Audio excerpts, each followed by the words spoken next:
Welcome back, football fans. It's the Prep Zone preview show, Week 7. I am not Scott Buther. Scott is off this week. I'm Adam Fisher, here to take you through Rivalry Week in Collier County. We've got the Coconut Bowl between Naples and Lely. We've got the Catfish Bowl between Barron Collier and Gulf Coast. However, we're here today for the closest rivalry in Collier County. I'm not talking close as in wins and losses. I mean literal geographic proximity. First Baptist versus Community School. The top two teams in that small school 2A7 district, they play on Friday, likely for the district championship, and these two schools are only about 500 yards apart. You may be able to even see their football field over there. So let's get into it. Here's Coach Webb to break down the week.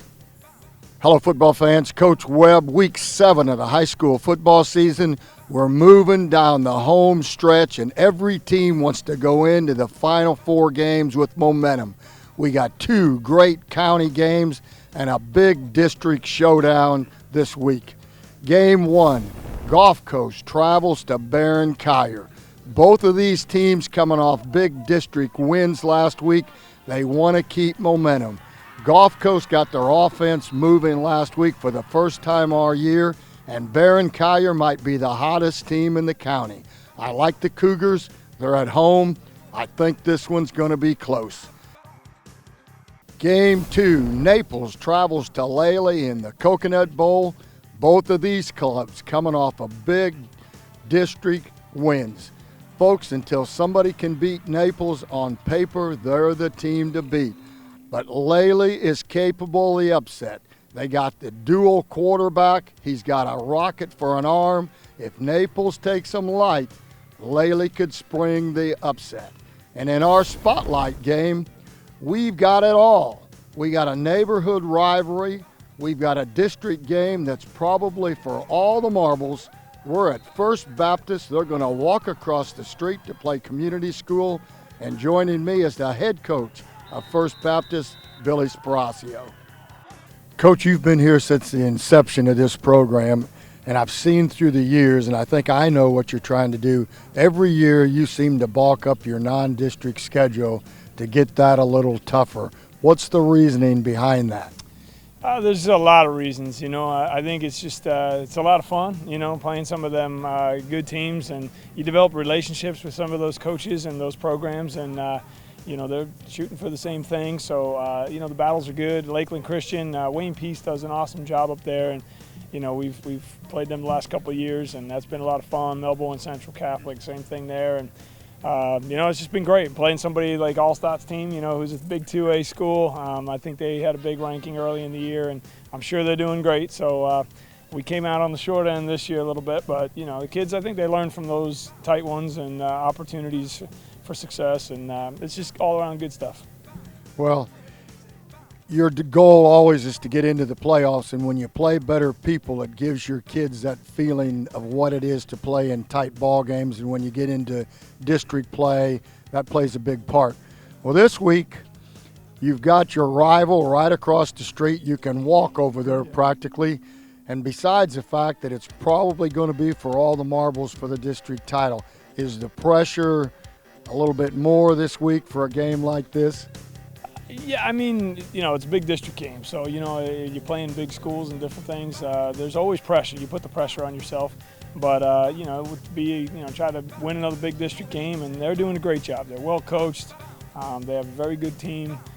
They do well every single year, win a ton of ball games, do well. We got a lot of respect for their program, so it is. It's for the district championship, and I don't mean to, Moorhaven still, and St. John Newman, we still got to play them, but, if you lose to ECS or Southwest Florida or any of them, your chances of being a champ are that much less. So, this is another big district game.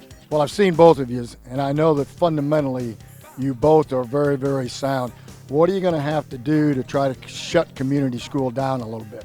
I think it's not so much shutting them down. It's more just doing what we do and doing it to the best that we can do it. I don't know that we've really yet done that this year. It's been kind of a roller coaster, and we've seen some good promise and potential and things, and then, we've gotten a little sloppy. They do a really nice job. Like I said, they're well coached. The kids are always in position to make plays.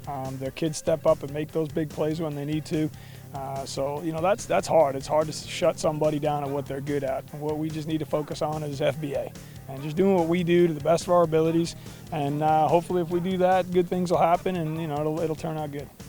Well, folks, this week is a great one. 3 big rivalry games within the county, football games all over. Hopefully the weather will cooperate this weekend. Get off the couch, go see a football game. It's the best show in town. We're here with one of First Baptist's top players, an all-state linebacker last year, who also happens to be the coach's son. This is Joe Sprasio. Joe, how you doing? Good, how are you? Good. So just tell us what it's like playing for your dad, a guy that's coached in Collier County. When you were little, he was coaching Barron Collier. Just what's it like playing for your father? It's awesome. It's an awesome experience. It's just great because you can have a coach even at home. He's always telling you stuff. I mean, it gets old a little bit because he's always getting on you, but I love it. I wouldn't trade it for anything. Now, you just received a pretty big honor. You were one of 10 players in Collier County nominated for the U.S. Army National Combine. One of only 600 people nationwide to get to go to this. What does that mean to you? Oh, it's a great honor. It's a great privilege to represent my school and our team, so it's cool. Tell us about the game Friday night. What can we expect from you guys against Community School? Community School is a great opponent. It's going to be a great game. We've scouted them. We've had them on our calendar, so it's going to be a great game. I hope we're going to prepare every day, so hopefully it just goes well. You guys have won 3 in a row, really big victories. Just how do you feel you guys are playing right now? What's going right for you guys? I feel like we're doing great. We're really meshing as a team. We're all coming together, just every day getting better and better. Tell me just about this game, because they're right up the road from you. Is this a rivalry? Do you know these guys pretty well? Yeah, me and a couple of players grew up with one of their running backs. So, which one? Joe Lang. Okay. So yeah, we've known him for a while, and it's just a big rivalry, crosstown rival. Is it a big rivalry because you are so close? I mean, you guys are the best teams in the district, but they're like half a mile away. Yeah, that's a big part of it, just being so close, and you know, some of the kids knowing each other and just stuff like that. So it'll be great. I can't wait. That's it for the preview show, but stay to naplesnews.com/PrepZone all week long, where we've got previews, statistics, pictures, videos, everything you could want. I'm Adam Fisher with the preview show. Coach Webb, and we got you covered.